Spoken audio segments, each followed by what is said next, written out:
Thank you so much पवन जी, जो आपने बोला उसके लिए, and thank you so much Rajesh sir, आपके इतने वार्म वेलकम के लिए जो आपने हम दोनों का किया। लिटरली आज हम दोनों को तो जानते हैं, जिया और पवन को। हम लोगों का शहर के बारे में पवन जी ने ऑलरेडी बताया, इतना छोटा शहर है, तो वहां से पहचान बनाना तो इट्स जस्ट इम्पॉसिबल, शायद ही मिलता। लोग बोलते हैं कि इंग्लिश बोलना सिखाते हैं हम 30 दिन में। मैं आपको कहूंगी कि इंग्लिश बोलना तो सिखा देंगे, लेकिन बोलोगे कहाँ? इसी तरीके से पहचान बनाने की इच्छा तो रखोगे, लेकिन पहचान बनाओगे कहाँ? तो ये पहचान का मौका हमें दिया है नीता मैम, विशाल सर ने, राजेश सर, आनंद सर ने और मोदी केयर ने। Thank you so much Rajesh sir, Anand sir, Neeta ma'am, Vishal sir.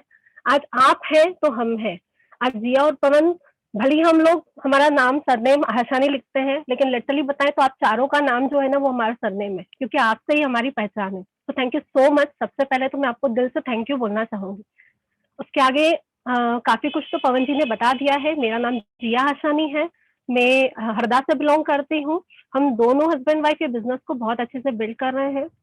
Basic जिस पे काम किया, काफी कुछ पवन जी ने आपको बताया। इसके अलावा मैं जो चीज बताना चाहूंगी वो मैं मेरे बारे में बताना चाहूंगी। मैं बेसिकली इंदौर से बिलोंग करती हूँ। बचपन से ही पेरेंट्स ने बहुत बहुत सेल्फ कॉन्फिडेंस मतलब मेरा कॉन्फिडेंस बिल्ड कराया। भाई बहुत छोटा था, तो पेरेंट्स को सपोर्ट करने के लिए मैं ही थी। मेरी सिस्टर है बड़ी, हम दोनों ने ही काफी पेरेंट्स को सपोर्ट किया। और क्योंकि पेरेंट्स ने हमें गाइड करते रहे, तो एक सेल्फ कॉन्फिडेंस शुरू से बिल्ड हो गया, बड़ी सोच शुरू से आ गई। मिडिल क्लास फैमिली से बिलोंग करते थे। पापा की किराने की शॉप थी, अभी भी है। और क्योंकि भाई बहुत छोटा था और पापा को कोई सपोर्ट नहीं था, इसलिए मैंने 6th स्टैंडर्ड पे ही किराने की दुकान पे बैठना शुरू किया। क्योंकि पापा के साथ बैठने लगी, तो पापा ही मेरे पहले गुरु है, मम्मी ही मेरी पहली गुरु है। उन्होंने सिखाया किस तरीके से लाइफ में कॉम्प्रोमाइज करके चलते हैं, किस तरीके से एडजस्टमेंट करते हैं, किस तरीके से बड़ी सोच रख के आगे बढ़ते हैं, सब कुछ सिखाया। इंदौर एक ऐसा शहर है जिसमें सब कुछ है, सब कुछ है, और वो इंदौर में रहने वाले सभी लोग जानते हैं। इतना सब कुछ है कि कई बार लाइफ पूरी इंसान की जन्म और मरण एक ही जगह पे हो जाता है, शायद कहीं बाहर भी नहीं निकलते। और ये हमारे साथ भी था। मैं इंदौर के बाहर शादी के पहले कभी भी नहीं गई। पापा किराने की दुकान थी पापा की, हमेशा किराने की दुकान पे ही बैठना है, और वहीं से हमारी लाइफ शुरू होकर वहीं पे ही खत्म थी। सेल्फ कॉन्फिडेंस बनी, पढ़ाई पूरी करी। फिर एक अपॉर्चुनिटी आई, मेरी बुआ ने उनके बेटे को मुझे पढ़ाने के लिए बोला। तब मैंने ट्यूशन पढ़ाना शुरू किया। बहुत शौक था पढ़ाई और पढ़ने और पढ़ाने में, बहुत पढ़ाया। इवन शादी के 1 महीने तक मैंने ट्यूशन पढ़ाए, और सेल्फ कॉन्फिडेंस बन गई, सेल्फ डिपेंड बन गई। अपनी सारे शौक मैं अपनी कमाई से पूरी करने लगी। मैंने अपनी पढ़ाई, मतलब अगर ग्रेजुएशन की बात करें, पोस्ट ग्रेजुएशन की बात करें, तो अपनी कमाई से ग्रेजुएशन पोस्ट ग्रेजुएशन किया। इसकी मुझे आज भी फक्र होता है। क्यों? और थैंक्स टू माय पेरेंट्स कि उन्होंने मुझे सेल्फ डिपेंड शुरू से बनाया। उसके बाद मोबाइल का शौक था, वो भी खुद की परचेज से किया। गाड़ी का शौक था, एक्टिवा खुद की परचेज की। तो एक लगन थी कुछ करने की। मास्टर्स हो जाने के बाद मैंने केमिस्ट्री में एमएससी करी है। मास्टर्स हो जाने के बाद में मेरी मैरिज हो गई और मैं हरदा आ गई। सब कुछ अच्छा था, लाइफ बहुत अच्छी थी, हस्बैंड बहुत अच्छे हैं, आप जानते हैं सब उनको, बहुत कोऑपरेटिव है, बहुत सपोर्टिव है। एंड सच बताऊं तो मेरी लाइफ के हुक्म के इक्के भी वही हैं। क्यों? क्योंकि uh, एक हस्बैंड अंडरस्टैंडिंग हो और वो फ्रेंडली बिहेवियर का हो, ये एक वाइफ को हमेशा चाहिए रहता है। और जब भी मैं कुछ करना चाहती थी, वो हमेशा मुझे एक कदम आगे बढ़ाते थे, खुद से भी आगे। कई बार लगता था खुद से आगे बढ़ा रहे हैं, कितनी बड़ी चीज है। लेकिन सच बताऊं, लिटरली आई एम ग्लैड कि पवन जी आप मेरे साथ हैं। इसके बाद लाइफ में शादी हो जाने के बाद में सब कुछ अच्छा था, लेकिन एक कमी थी। और वो कमी क्या थी? वो सबके साथ होती है, हर हाउसवाइफ के साथ होती है। क्या चीज? कॉम्प्रोमाइज फैमिली के साथ में, परमिशन लेना हर चीज के लिए, अपनी खुद की पहचान कहीं छुप जाती है, हस्बैंड का नाम आ जाता है, हस्बैंड का सरनेम आ जाता है। हम लोगों में तो नाम भी चेंज हो जाता है। मेरा बिफोर मैरिज पूनम नाम था और शादी के बाद जिया हो गया, तो हम लोगों का तो नाम भी चेंज हो गया। मतलब खुद की पहचान पता नहीं कहाँ गई। इच्छा बहुत थी, एक शौक बहुत था कि कुछ करने का, अपनी पहचान बनाने का, लेकिन अब थोड़ा सा कॉन्फिडेंस कम हो रहा था। क्यों? क्योंकि शहर बदल गया और बहुत छोटे शहर में आ गई। पवन जी ने आपको बताया 20 मिनट में शहर खत्म हो जाता है। अब यहाँ से अपनी पहचान कैसे बनाऊं? पर उम्मीद नहीं छोड़ी। क्यों? क्योंकि पवन जी साथ है। उन्होंने हर चीज में हेल्प करी, सपोर्ट किया कुछ करने के लिए। इवन आफ्टर मैरिज उन्होंने मुझे पढ़ाई भी करवाई। मेरा एक और शौक था मोंटेसरी कोर्स करके, हरदा में कोई प्ले ग्रुप नहीं था तो वो खोलने का, उन्होंने वो भी करवाया। आफ्टर मैरिज भी मैंने, तुषार के होने के बाद भी मैंने पढ़ाई करी। और उसके बाद में बीएड करने के लिए बोल रहे थे, तब मैंने हाथ जोड़ के उनको बोला, ना बाबा, करने तो कुछ दोगे नहीं, सिर्फ पढ़ा पढ़ा के क्या कर लूंगी। तो आगे मैंने नहीं पढ़ा। फिर उन्होंने ऑनलाइन बिजनेस स्टार्ट करवाया, मैंने ऑनलाइन बिजनेस किया। क्योंकि टेक्निकल माइंड इनका बहुत अच्छा है तो काफी कुछ सपोर्ट किया, करते गए। बहुत सारे चैलेंजेस आया लाइफ में। जैसा कि उन्होंने बताया, उन्होंने 6 to 7 बिजनेस चेंज किए। तो चैलेंज एक लेडीज के लिए कितना होता है जब उसका हस्बैंड बिजनेस चेंज करता है, ये मैं जानती हूँ। यहाँ पे जिस भी लेडीज के हस्बैंड ने अगर लाइफ में स्ट्रगल देखी है, मेरे काफी सारे पहचान में यहाँ पर हैं जो इस मीटिंग में है, जिन्होंने बहुत सारे बिजनेस चेंज किए, स्ट्रगल करी। इवन हमारे राजेश सर को ही देख लीजिए, उन्होंने भी अपने लाइफ में बिजनेस में बहुत स्ट्रगल करी। तो वो स्ट्रगल सिर्फ राशि मैम जानती है और ये वाला स्ट्रगल सिर्फ मैं जानती हूँ। क्या होता है ना, हस्बैंड तो चेंज कर लेता है, लेकिन वो सारी जो चीजें होती है, जो घर में बातें होती है, वो सिर्फ सुनती वाइफ है। क्या बोला जाता था, क्यों लक काम नहीं कर रहा, क्या ये लाइफ लॉन्ग बिजनेस ही चेंज करते रहेगा, बिजनेस नहीं होता क्या इससे, या जब भी नया बिजनेस चालू करते तो ये कितना टाइम चलाएगा। बहुत सारे चैलेंजेस आते हैं, बट डटे रहना और लगे रहना पेरेंट्स ने शुरू से सिखाया था। भगवान ने हमेशा साथ दिया था कि उम्मीद नहीं छोड़ो। फिर एक और चीज थी हम दोनों में, नेचर सिमिलर था हमारा। और नेचर में एक सिमिलरिटी और थी, एक तो एक दूसरे को समझने की सिमिलरिटी, दूसरी किसी को कुछ देने की सिमिलरिटी। जब भी कोई जरूरतमंद सामने आता था ना, इच्छा होती थी सब कुछ दे दो। लेकिन फिर लाइफ में और अच्छी खुशियां आई, हम दो और हमारे 2 बच्चे। अब उनके लिए भी कुछ देखना है, उनके लिए भी कुछ सोचना है। और क्योंकि देने की आदत इतनी हो गई थी कि उसके बाद ये हो गया था लाइफ में कि किसी को बुरा नहीं लगे, किसी को कुछ चैलेंज नहीं आए, इसीलिए हम 2, हमारे 2 और हमारे हाथ में कुछ नहीं। जीरो से शुरुआत करी, लेडीज वेयर शोरूम की, बाहर से फंड अरेंज किया। बहुत स्ट्रगलिंग लाइफ थी। उस समय पे बिजनेस स्टार्ट करने के 1 साल बाद हमारी लाइफ में आया मोदी केयर। क्या होता है ना, हर प्रेयर्स में हम लोग दोनों यही बोला करते थे कि हमें क्या चाहिए, हमें इतना चाहिए कि हम तो हमारी लाइफ अच्छे से निकाल ही ले, लेकिन अगर कोई घर पे आए ना तो खाली हाथ नहीं जाए। बस देने की इच्छा थी, और जिसकी देने की इच्छा होती है ना, भगवान उसके नसीब का आपको कहीं ना कहीं से देता है। इस चीज का विश्वास था, लेकिन वो विश्वास पे मोहर लग गई जब मोदी केयर लाइफ में आया, जब Nita ma'am, Vishal sir life में आए। वो एज एन अपॉर्चुनिटी लेके आए, पर उस समय मैं समझ नहीं रही थी। उस समय पवन जी बहुत जल्दी समझ गए। उसके बाद में धीरे से मुझे भी समझ में आया, थोड़ा लेट आया बट अच्छा आया। उसके बाद बस धीरे धीरे समझ में आने लगा। राजेश सर, आनंद सर से मिले, नीता मैम, विशाल सर ने सिखाया, समझाया, तब मोदी क्या समझ में।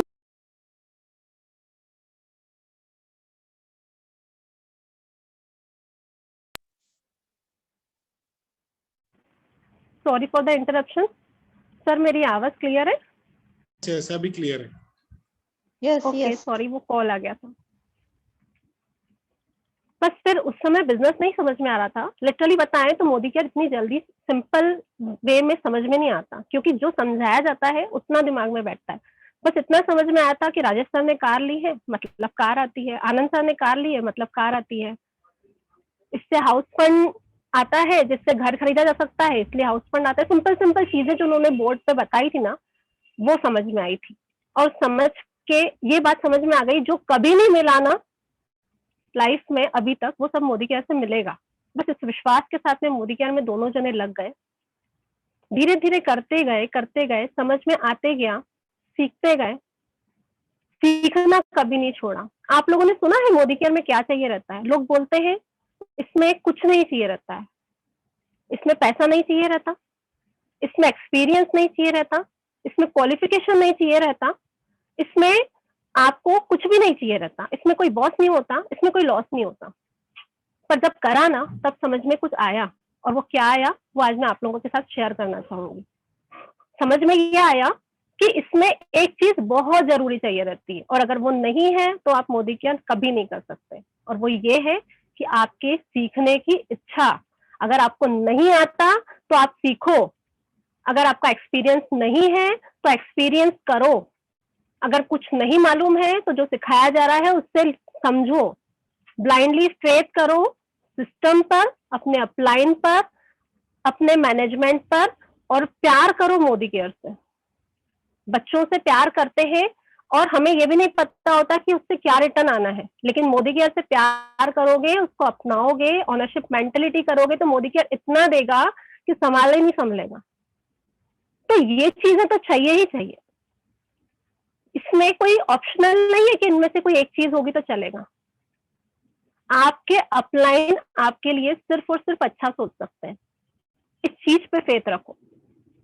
अगर आपकी लाइफ में मोदी केयर ने आपको चुना है, यस मैं सही बोल रही हूँ, मोदी केयर ने आपको चुना है, हमें ताकत नहीं है मोदी केयर को चुनने की, क्योंकि न जाने कितने मोदी केयर में आए और मोदी केयर चले गए, मोदी केयर से चले गए, बट मोदी केयर में वो टिका जिसको मोदी केयर ने चूज किया। तो मोदी केयर ने अगर आपको चुन लिया है तो आप उसको रिटर्न में क्या देना चाहते हो? कुछ तो दो। क्या मांग रहा है वो आपसे? कुछ भी नहीं, पैसा नहीं मांग रहा, एक्सपीरियंस नहीं मांग रहा, कुछ नहीं मांग रहा, वो मांग रहा है उस पर विश्वास करो, समीर मोदी जी पे विश्वास करो। क्या पर्सन है, लोग उनको गॉडफादर बोलते हैं। गॉडफादर का मीनिंग पता है? लिटरली गॉड है वो, उन्होंने न जाने कितने लोगों की लाइफ चेंज करी है। आज हमारे लिए Nita ma'am, Vishal sir, Rajesh sir, Anand sir वही है। तो हम लोगों की लाइफ में वो भी गॉड का काम करते हैं। आप किसी ऐसे बिजनेस में हैं जिसमें आप लोगों के लिए उसका रोल मॉडल बन रहे हैं, उसके लिए उसकी फेवरेट पर्सनालिटी बन रहे हैं, ऐसा मौका दे रहा है, ऐसा प्लेटफॉर्म दे रहा है, उस चीज पे भी अगर आप विश्वास नहीं करोगे, डाउट करोगे, तो आप कैसे सक्सेस होगे? दूसरी बात, आप लोगों ने ये भी सुना होगा मोदी केयर में 3 साल या 5 साल में आपको वो सब कुछ हासिल हो सकता है जो आप 60 साल में कभी नहीं पा सकते। अब बताइए मुझे, एक सिंपल सा आंसर बताइएगा, अगर आपको 3 साल या 5 साल में वो मिल सकता है जो आपको लाइफ में 60 साल की मेहनत में, जॉब में, बिजनेस में, इन्वेस्टमेंट करके या दिन भर पढ़ के जब जॉब मिलता है उसके बाद नहीं मिल सकता, तो आप ये कैसे विश्वास कर सकते हैं कि वो 5 साल आपको बिल्कुल नॉर्मली पार्ट टाइम काम, झूलते बिलते काम करते हुए आपका काम हो जाएगा और आपको वो सब मिल जाएगा जिसने लगातार मेहनत करके काम से हासिल किया है? आप कंपेयर किससे करोगे? आप कंपेयर अगर कर रहे हो किसी जीबीडी से जिसकी इनकम अच्छी है, 6, 7, 8 लाख रुपए है, तो क्या आपको उसकी लाइफ की स्ट्रगल पता है? अगर उसने 3 साल में, 4 साल में, 5 साल में हासिल किया, आज हमारे राजेश सर, आनंद सर 2.5 से 3 लाख रुपए की पर मंथ की इनकम कमा रहे हैं, तो उनकी लाइफ की स्ट्रगल भी तो देखिए, स्ट्रगल तो देखिए। तो ये मत सोचिए कि कुछ भी नहीं लगता है, आपका डेडिकेशन लगता है, आपका प्यार लगता है, आपकी मेहनत लगती है, आपका ब्लाइंडली फेथ लगता है अपलाइन पर। आपके अपलाइन आपके लिए भगवान है, आप समझिए इस चीज को, और समझिए नहीं, मानिए इस चीज को। अगर मानोगे तो करोगे जो वो बोलेगा, और जो करोगे उसमें जीत जाओगे, उसमें सक्सेस मिल जाएगी। अपलाइन का हाथ पकड़ के चलना है। कब तक? जब तक खुद नहीं सीख जाते, उसके बाद हाथ नहीं छोड़ना है, उसके बाद उसको उंगली दे देनी है पकड़ने के लिए उसको। क्यों? क्योंकि अगर हाथ पकड़ोगे तो आप हर समय उसको खींचते रहोगे, मेरे साथ आओ, प्लान देने आओ, डेमो दिखाने आओ, उसके बगैर तुम्हारा काम नहीं चलेगा। लेकिन अगर उंगली दोगे तो तुमको पता है कि मेरे अपलाइन ने मेरी उंगली पकड़ रखी है, जहां जहां वो जाएगा वहां वहां में मुझे खुद ही ले जाएगा। तो अपलाइन को अपनी उंगली दे दो और खुद सीख जाओ सब कुछ, ईच एंड एवरीथिंग। इस चीज को समझना बहुत जरूरी है। मोदी केयर क्या दे रहा है, मोदी केयर कैसे दे रहा है, जिसे दिया है उसने कैसे अचीव किया, उसने लाइफ में क्या क्या किया, ये सारी चीजें सीखना, समझना और इम्प्लीमेंट करना बहुत इंपॉर्टेंट है। आप ब्लाइंडली रैंडम डायरेक्शन में, 10 डायरेक्शन में नहीं कर सकते काम। आप सोचो कि मैं सोचूं यहाँ से कि मेरे को इंदौर जाना है और मैंने खंडवा का रास्ता पकड़ लिया, क्या मैं इंदौर पहुंचूंगी? नहीं। डायरेक्शन निर्धारित होना बहुत जरूरी है, और डायरेक्शन निर्धारित किसने करी है? आपके अपलाइन ने करी है। वो आपसे एक्सपीरियंस में मोदी केयर में बड़े हैं। एज का मत सोचिए इसमें। अगर देखा जाए एज में तो अक्षय दत्ता की तो एज 25 ईयर्स है, हालांकि हम लोगों की एज 35 ईयर्स है। तो क्या हम लोग बड़े हैं, हम लोगों को नॉलेज ज्यादा है, हम लोगों को पैसा ज्यादा आ रहा है? नहीं।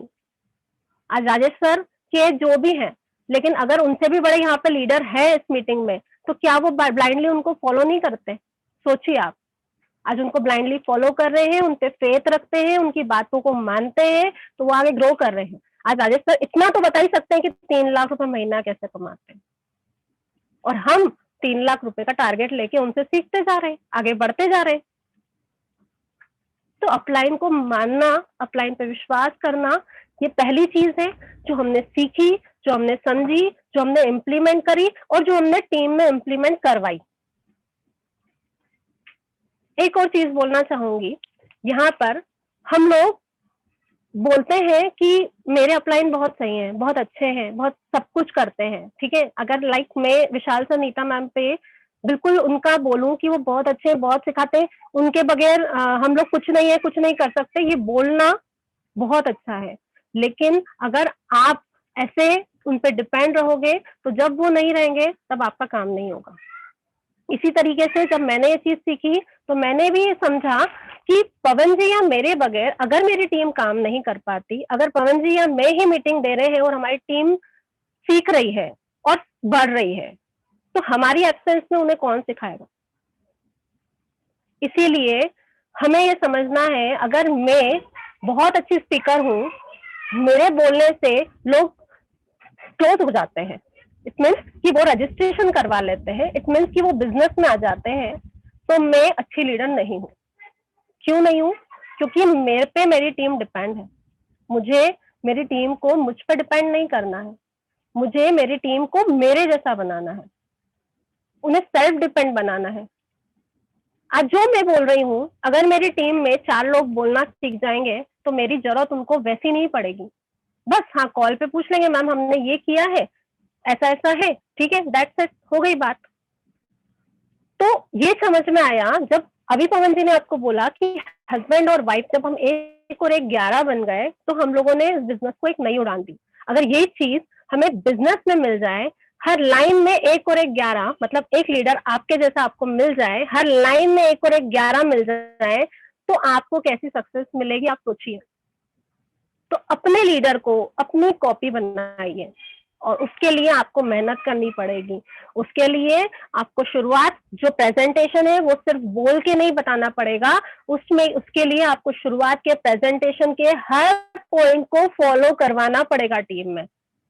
उसमें हमने सुना है कि प्रोस्पेक्ट लिस्ट बनाई जाती है, तो क्या आपकी टीम ने प्रोस्पेक्ट लिस्ट बनाई? आपके बोलने पे बनाई? आपने चेक किया? आपने पूछा टीम से कि बनाई कि नहीं बनाई? क्यों नहीं पूछा? अगर हम नहीं करेंगे तो हमारी टीम उनकी टीम से नहीं करवाएगी। हमने प्रोस्पेक्ट लिस्ट चेक करी लोगों की, हमने बोला आज हम आपको प्रोस्पेक्ट लिस्ट बनाना सिखा रहे हैं फ्रेंड्स फॉर्मूला से, कल आप प्रोस्पेक्ट लिस्ट का फोटो खींच के हमें व्हाट्सएप ग्रुप पे भेजिए। प्रोस्पेक्ट लिस्ट आई, फर्स्ट टारगेट कंप्लीट। हमने उनसे सेकेंड डे पे बोला आप गोल सेटिंग कीजिए, 3-3 महीनों की गोल सेटिंग कीजिए, विश लिस्ट भरवाई, विश लिस्ट ली, उसके फोटोज लिए, उसकी कटिंग करी, अपने ड्रीम बोर्ड पे लगाया, सेकेंड टारगेट कंप्लीट। हमें बोला जाता है डेमो किट बना के डेमो कीजिए, हम बोलते हैं तो क्या टीम करती है? कितने टीम में लोग हैं, क्या डेमो किट है उनके पास? चेक किया है? नहीं किया है। तो हम पे ही डिपेंड है, हमारा डेमो किट है तो टीम में डेमो होगा, हमारा डेमो किट नहीं है तो टीम में डेमो होगा ही नहीं। और चलो आपके बोलने पे टीम ने डेमो किट बना के उसका फोटो डाल दिया, उन्हें डेमो करने आ रहा है, आपने देखा है, आपने चेक किया है, तो डेमो करवा के उसके वीडियो लीजिए, वो किया, हो गया एक और टारगेट कंप्लीट।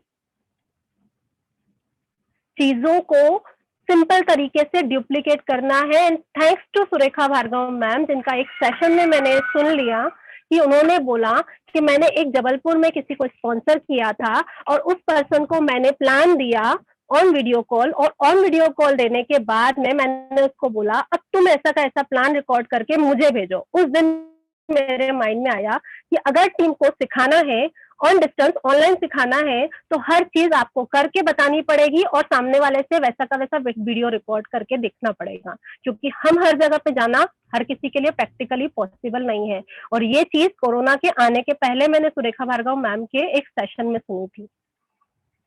कोरोना के आने के पहले मतलब कोई वीडियो रिकॉर्डिंग थी जिसमें मैंने ये चीज देखी थी। तो हर मीटिंग में आपको एक चीज सीखने को मिलती है। आप ये सोचोगे अरे वही तो एलडीपी होता है, अरे वही तो बीबीएस होता है, अरे वही तो परिवर्तन होता है, वही तो शुरुआत होती है। नहीं, उसमें हो सकता है एक पॉइंट आपको ऐसा मिल जाए जो आपकी लाइफ को चेंज कर दे। And thanks to that meeting की मुझे समझ में आई और ये चीज हमने धीरे धीरे इम्प्लीमेंट करने लगी। कोरोना आया, उसके बाद में सब लोग ऑनलाइन गए। मैम ने बोला फेसबुक लाइव कीजिए, हमको राजेश सर ने बोला फेसबुक लाइव कीजिए, लेकिन तब तक हमने नहीं किया। लेकिन राजेश सर ने जब फेसबुक लाइव किया तब हमने किया, और इसी को बोलते हैं leaders lead by example. Surekha Bhargav ma'am ने फेसबुक लाइव किया, राजेश सर ने फेसबुक लाइव किया, फिर हमने भी किया। तो आपकी टीम वो करेगी जो आप करेंगे, आपकी टीम वो करेगी जो आप उनको सिखाएंगे और जो उनसे करवाएंगे। ये चीजें करते गए, आपके पास में हर चीज का आपकी टीम को नॉलेज होना चाहिए। उसके लिए आपको रेडी होना पड़ेगा। आपके वेल सप्लीमेंट्स का नॉलेज परफेक्ट है, अगर आपकी टीम को लगेगा कि मेरे लीडर को पूरा नॉलेज है तो वो पूरा नॉलेज लेगी। और अगर आपका काम ऐसे ही चल रहा है अर्पिता,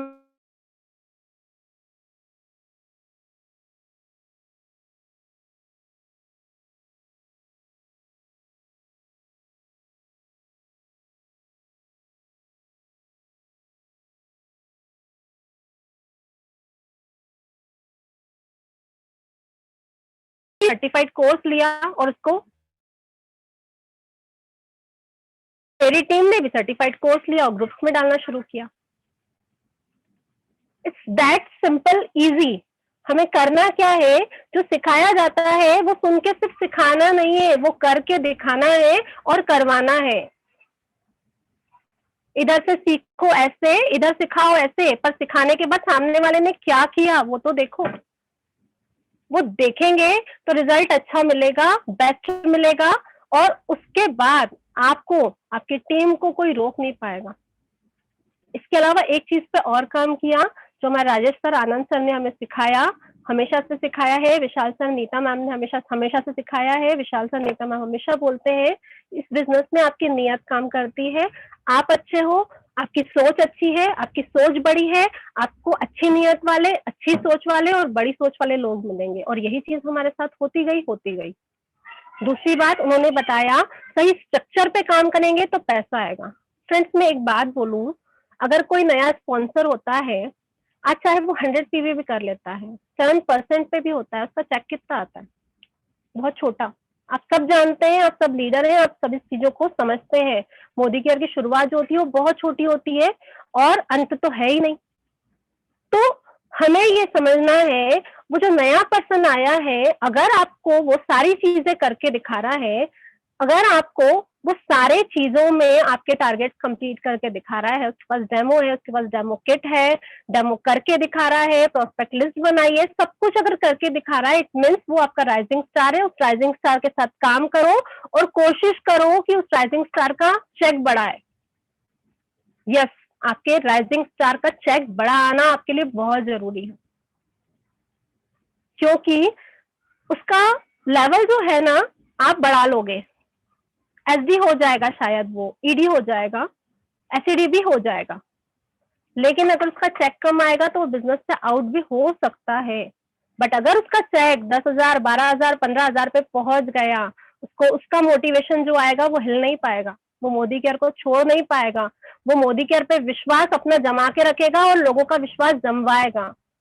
क्योंकि मोदी केयर में सबसे पहले इंसान आता है पैसे के लिए, तो पैसा कमाना सिखाना पड़ेगा।